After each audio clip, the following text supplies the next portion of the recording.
the Sony a7S III. I cannot wait to get my hands on that camera because it's a low light beast. And Sony, come on, let's be real. Everyone on YouTube loves Sony. So how could I resist? Well, I'm going to hate having to say this. And the fact is, you might not like it. Where to start?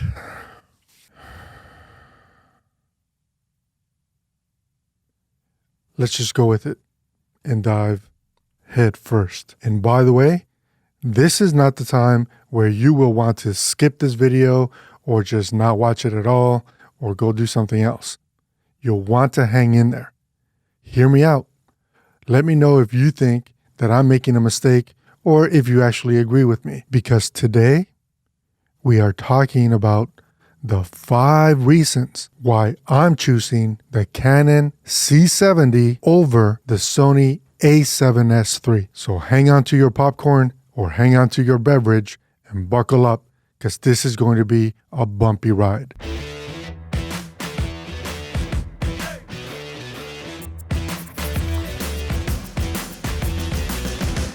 Thank you for checking out the channel. What we're trying to do here is build a community of filmmakers, content creators, image makers at various levels of their career, where we can all share content, knowledge, information, assets, so that we can all level up together. If you're into that type of thing, make sure to subscribe. I want to make 2 things crystal clear. The takeaway or the purpose of this video is actually in the last 60 seconds of this video.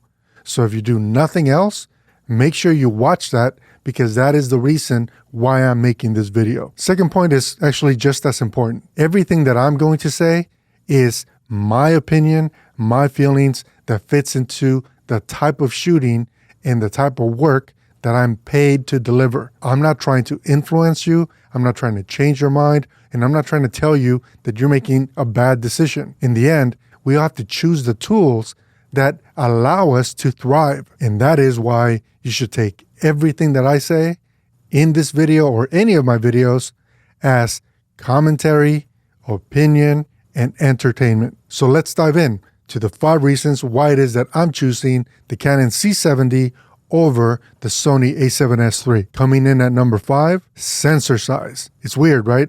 It's not a full frame camera, and I'm praising it because it has a Super 35. Why is that?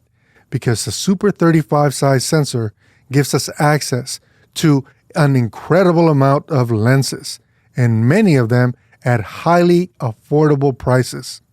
And I know someone's going to say, Carlos, the C70 is not full frame. And you've said you want to switch over 100% to full frame productions. And of course, that's true. Thankfully, the C70 has a little attachment. It's a speed booster or a focal reducer that allows you to add it to the camera. It's made by Canon, which really means the lenses are actually going to be able to communicate their information to the camera without issues, without glitches, like some of the other speed boosters on the market. The second thing, the lens element or the glass in the middle is made by Canon. Canon is known for having incredible glass, right? So they are not going to cheapen out or put something that is going to ruin your image. So in other words, the fact that this speed booster is made by Canon and it is available, and I'm able to attach it to the C70 so that I could use all of my L lenses or full frame lenses and get an actual full frame field of view is going to come in clutch for me. And I know someone out there is going to say, Canon should have included that accessory instead of trying to make you pay extra for it. So follow me on this one. When you or I go into the grocery store and we pick up a box of cereal, do we then get to the checkout or get home and start complaining about how the milk was not included? That's all I'm going to say. Number 4, the low light capability. Yes, trust me, I know 12 megapixels that are much larger than more than 12 megapixels give the megapixels the ability to collect a lot more light. I don't shoot in the dark though. And I also don't ever shoot without lights. On this channel, I have videos where I showcase cameras like the Fujifilm X-T3 and the Canon EOS R5 and what they are able to produce in low light. I even have a ridiculous low light video showcasing the mind-blowing performance of the Canon C200 at astronomical ISOs. So for me at least, the low light performance out of Canon cameras is more than adequate and more than enough to effectively work and deliver in documentary, in real estate, in corporate, in training, and in local broadcast commercials. I don't expect that any of the work that I do is ever going to take me out to the middle of the desert in the middle of the night without any lights, without any starlight, without any moonlight, where I have to get exposure on my talent just using a hybrid or DSLR camera. What I do expect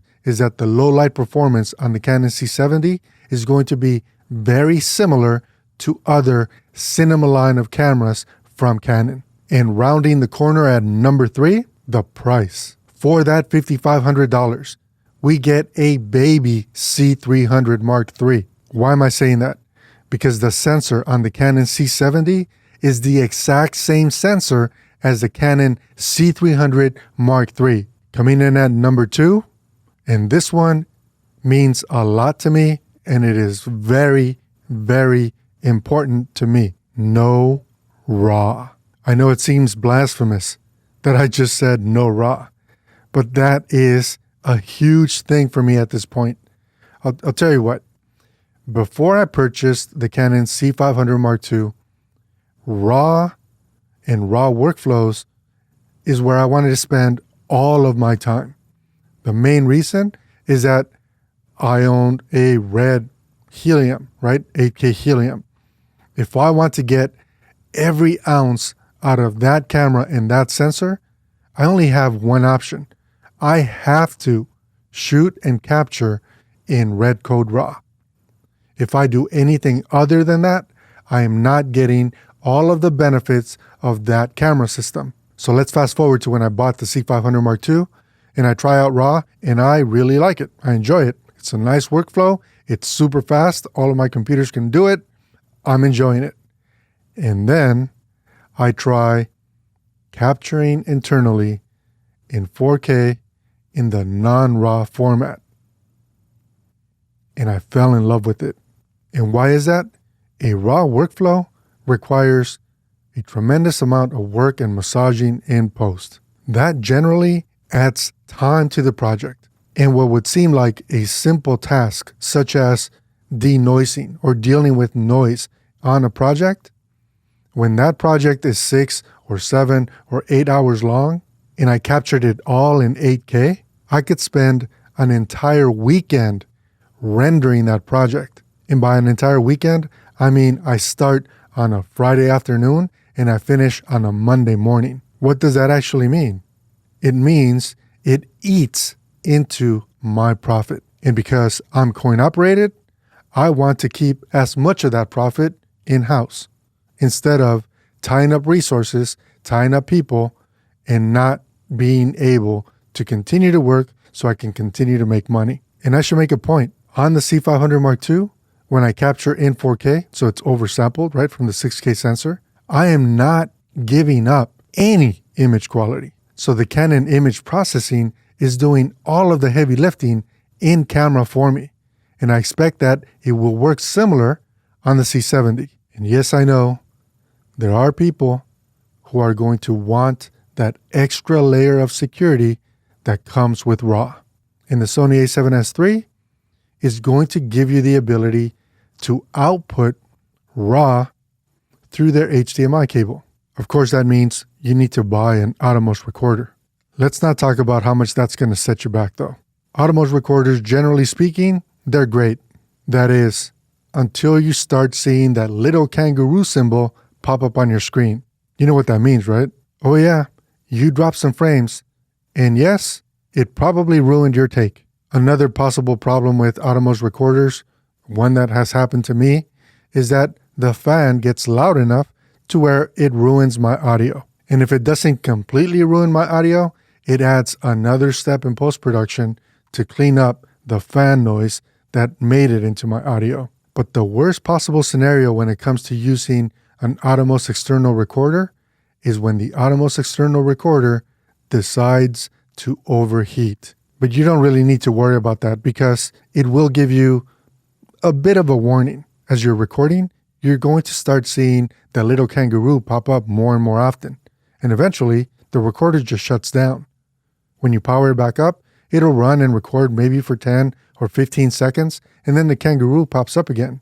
And eventually, it just won't turn on again. So why am I bringing any of this up? Because if you're planning on shooting with the Sony a7S III in RAW and you're going to use an Atomos recorder, you might want to have an extra one or two on set to make sure that that RAW project is actually able to be captured and delivered without a lot of wasted time or having to reshoot because the recorder let you down. So this brings us to the number one reason why I'm choosing the Canon C70 over the Sony a7S III, and that is the dual gain output sensor. The DGO sensor is able to deliver 16 plus stops of total dynamic range.